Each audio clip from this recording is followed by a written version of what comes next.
Undas ngayon kaya maaga kami nagkita ni Bebu para magpunta sa bayan at makabili na ng mga kandila. Hapon kasi, mga bulaklak yung mga pinamili namin. Dahil pag ngayon kami namili ng bulaklak, nakuubod ng mahal. Syempre dito lang mismo sa harap ng sementeryo, marami nagtitinda ng kandila. Dito nga una kami nagpunta sa sementeryo kung saan nakalibing yung lolo ni Bebu. Grabe, halos ngayon na lang ulit ako magse-celebrate ng undas dahil lagi nga ako nasa ibang bansa. Punta nga namin doon, halos nandun na rin naman lahat ng family niya. Tapos itinulos niya na rin yung mga binili naming kandila kanina. Buti na lang din talaga hindi umuulan ngayon dahil yung mga nakaraang araw, grabe ang lakas ng ulan. Yung side na to, halos sama-sama na yung family na nawala ni Bebu. Pero eto nga lang talaga ang struggle kapag undas. Sobrang init dahil napakadaming tao. Pero syempre pag undas, hindi pwedeng mawala yung mga nangungutkot ng kandila. Uy, aminin, isa ka rin dito. Naalala ko nga nung bata ako, madalas akong mangutkot dahil naibebenta ko yan ng 20 per kilo. Tanggaling lang kasi hanggang ngayon meron pa palang mga gumagawa niyan. Kung nga dati umu-overtake pa ako sa nicho ng iba. Pero yun na nga, nagstay lang naman kami dito ng mga 1 oras mahigit. Medyo maliit kasi yung space at meron pang mga taong pupunta. Nagpaalam na rin naman kami sa kanila dahil pupunta pa kami kung saan naman nakalibing yung lolo ko.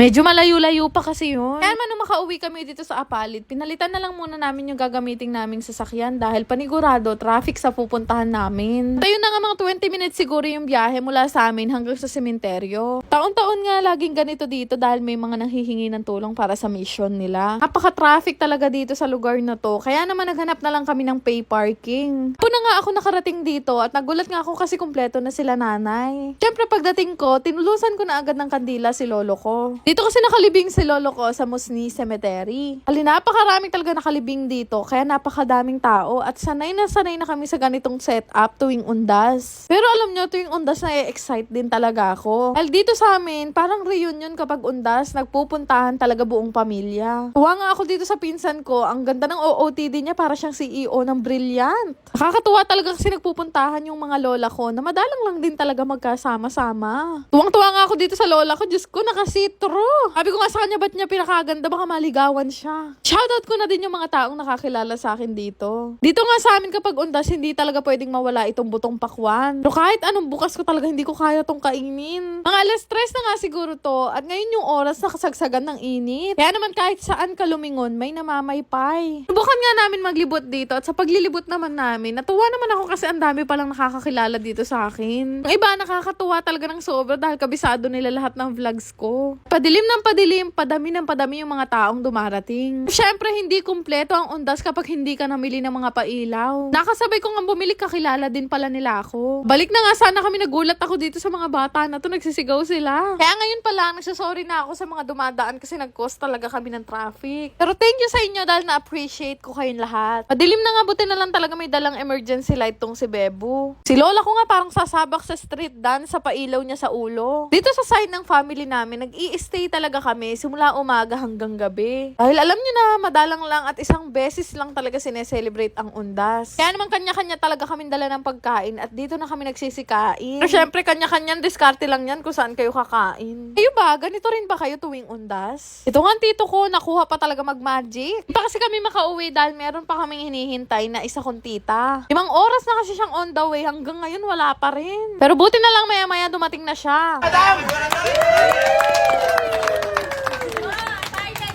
Siyempre, hindi naman kami pwedeng umuwi nang hindi pa siya nakakarating dahil wala siyang kasama dito. Kumpleto kami nagpunta lahat ngayong undas, kaya panigurado tuwang-tuwa yung lolo ko ngayon. Kayo ba? Kamusta naman yung undas nyo? Gusto niyo rin ba ang kumita habang naglalaro? Para makagawa ng account, sundin niyo lang lahat ng steps na yan. Yung referral ID nga ay makikita niyo yan sa comment section ko. Napakadali lang mag-register dito at ilang minuto lang meron ka na agad account. Bago ka nga makalaro dito, syempre kakailanganin mo muna mag-cash in. 100 nga yung minimum, tapos 30,000 naman yung maximum. Ang ilalagay niyo lang naman ang GCash information niyo at yung amount na ika-cash in niyo. Cash in nga ako ng 1,000 pesos, kaya naman pwede na ako maglaro. Daming laro dito, pero ito yung nilalaro ko, itong Dragon and Tiger. Choice mo naman kung magkano yung gusto mong itaya dito. Kagaya nito, tumaya nga ako ng 500 pesos at nanalo agad ako. Napakadali ng laro na to at ang laki talaga ng napapanalunan ko dito. O diba nanalo na naman ako ng kulang 1,000. Itong paglalaro ko ng Aurora, ang laki talaga ng naitutulong nito sa akin. Sipin nyo, naglalaro lang ako, nagkakaroon ako ng pera. Ay, nanalo na nga ako. Last na taya ko na to. Maya na nga ako ng 5,000 pesos dito sa Tiger. Naku, Naku po, sino ba naman ang hindi kakabahan? Buti na lang talaga nanalo ako. Ano ba yan? Kota na ako ngayong araw at ayoko na yung isapalaran kaya i-cash out na natin yan. Galing-galing talaga nitong Aurora dahil yung 1,000 na kinash in ko, 11,500 na ngayon. Gcash information lang din ang hihingin nila sa inyo para makapag-cash out kayo. Kaya naman, subukan nyo na rin tong laruin at i-download nyo na gamit yung link na makikita nyo sa comment section. Yan lang naman. Salamat!